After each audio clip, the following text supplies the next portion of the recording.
primarily fiddle players, because she is a good teacher and a good fiddle player.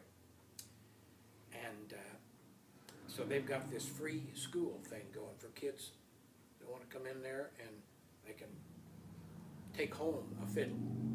Just all you have to do is bring it back. How neat. You know, doesn't cost them anything. And she teaches. Mm-hmm. Of course, she has other regular students that she does teach for a regular charge, you know, but others in this school that they're doing down there, Fiddlers Anonymous School, have a nice layout now, a nice new building, a lot of instruments, do repair work, rehairing bows, teaching kids. They have their jam sessions that includes some dancing and some other types of artwork going on there too. You know, so it's quite an endeavor that they've got going down there, and good for the music, good for the city. Well, you've done some playing of late with Fred Hodges and Scott Titchener and the No Mountain Boys, Yeah, I know. We've played a few things. They were, along with Neil Hudson on bass, at one time they were the Last Kansas Exit. Remember that band? Powerful good band. Yeah, real good band. Mike. Didn't they win the National Band Contest Yeah, at they did. Spangler one year? In about 85. Yeah. Now, it wasn't that exact configuration, but it was Brett and Scott Titchener on mandolin. Had a different guitar player and a different bass player. But shortly thereafter, Brett joined them and on guitar, and Neil Hudson on bass, and they had Mike Allen of the Allen family up in Iowa. I've never heard him, but I heard he's really good. Good picker. Yeah. Really good. And so whenever they wanted to do a kind of a little reunion concert or something, and they tagged me to come pick banjo with them, and it was fun. Well, now tell me a couple things about your banjo. You've got an archtop Gibson banjo. Tell us about that. Well, it's a Granada, a 28 archtop Granada, 40-hole archtop. I found it 50 years ago. 50 years ago. In Bonner Springs, Kansas. Excuse me. Bless you. And was very lucky to find it. It's a strange roundabout story how that actually came about, but I heard about it and wanted to follow up, but I didn't for about 6 months. And I finally asked my friend, I said, did your buddy ever buy that tenor banjo and hang it over his fireplace? That's what he was going to do, you know. He played a long neck Pete Seeger folk model. And so I asked him, I said, did you ever buy that? And he said, no, he never did. I said, well, I'll talk to him then and see if he cares if I investigate that. He said, no, that's kind, go for it. Said the guy's name is White, Mr. White, in a general store of some kind out in Bonner Springs. Men's store, I think it was. So Dan Curry went with me the night that I went out and bought it. It's very nice. I assume that I'm the second owner of that banjo.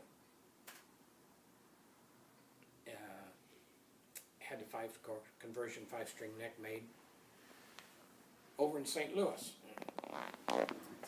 Crary had one done at the same time. In fact, he found the guy to make a neck for us. We didn't know anybody in the Kansas City area who could do or would do anything like building a banjo neck. I mean, that was totally foreign in those times. So we're talking. When did Bob George come along? He'd do something like that. Probably by 1970. Probably we knew about Bob George. But this was, I think I got that banjo in about 66, and had this conversion neck made in about 67. And Crary had a 24 wreath pattern ball bearing master tone tenor. So he found the guy over there who was actually a fiddle maker, built fiddles. He probably had never built a banjo neck in his life, but he did. The 70s, there really weren't that many people building banjos. No, absolutely not. Gibson, of course, and then Stelling came along probably the mid-70s or so, and you had Baldwin Ode. You had Yes, Baldwin Ode probably, in my way of thinking, probably preceded Stelling. I think it preceded Stelling. Who else did we have in the 70s? There really wasn't a whole lot of I think choices. Deering began to come along. I think Deering maybe came along in the 70s. But yeah, it was just a matter of finding some old quality, typically tenor banjo, and having a conversion 5-string neck made for it. Have you still got that same neck? No, sir. I was too dumb at the time to realize or to understand that I should have kept that original neck. The guy in St. Louis who built the conversion neck used the tenor neck as a pattern, of course, for the same inlay pattern, the same shape, and the same shading and everything. And I never got the neck back and didn't really care at the time. You know? Yeah, you'd love to have it. Yeah, yeah. And you've had that for 50 years. Yeah. I Now, think 3 more payments and it's mine. What is it about the archtop that you like? I know we've had several. Lonnie Hoppers was a Missouri banjo player. He was an archtop aficionado. You've always been an archtop guy. That's all I had. Yeah. I never had a flat head until about maybe 6 years ago. I bought a Gold Star flat head. Those are good. Yeah. Essentially a new one, maybe an 02 or something like that. Used one, and I thought I needed a second banjo to carry out a serviceable banjo. It would play okay and looked all right and capoed okay and sounded decent, and I could carry it out anywhere I wanted to go. You didn't have to worry about any it. condition, you know, whether it's raining or leave it laying behind somebody's camper or whatever, you know, which we were too prone to do that kind of stuff back not so awfully many years ago. Well, and I had walk away and leave them laying at the camp. Your Gibson probably has increased in value over the years a little bit, hasn't it? But I think so. In the last few years, it may have decreased some. Yeah, there was true. a plateau, and then There was a plateau. I feel like it's maybe coming back a little bit. Yeah. Well, the 08 kind of Yeah. knocked a lot of things on socks off. Everything, yeah. Including my 201K. Yeah, mine about too. half of what it was. Yeah, no kidding. Well, let me just let's wrap this up. But I'd love to hear who some of your favorite banjo players were that you were coming along and through the years that you've admired. Lonnie Hoppers. Lonnie Hoppers. Yes, sir. He was one of the first that I heard do hardcore, I'd say, bluegrass. There was a local family, still are, the Collins clan, the Collins family, but these were the original Collins brothers. And they were from off down in the Boot Heel, down around Ava, or West Plains. And they were serious about traditional bluegrass music and very good at it.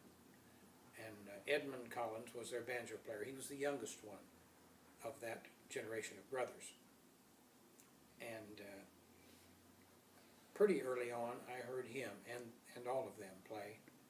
But Hoppers was one of the first that I heard. He came into that Castaways Lounge that I was mentioning to you on a Saturday afternoon at a hootenanny back in the folk era. So we got to say somewhere between 65 and 70. Here they come through the door.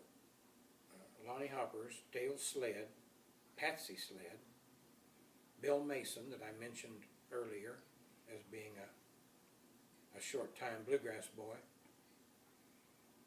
And I swear I can't remember who else might have been with them at the time, playing bass. But Patsy Sled may have played the bass.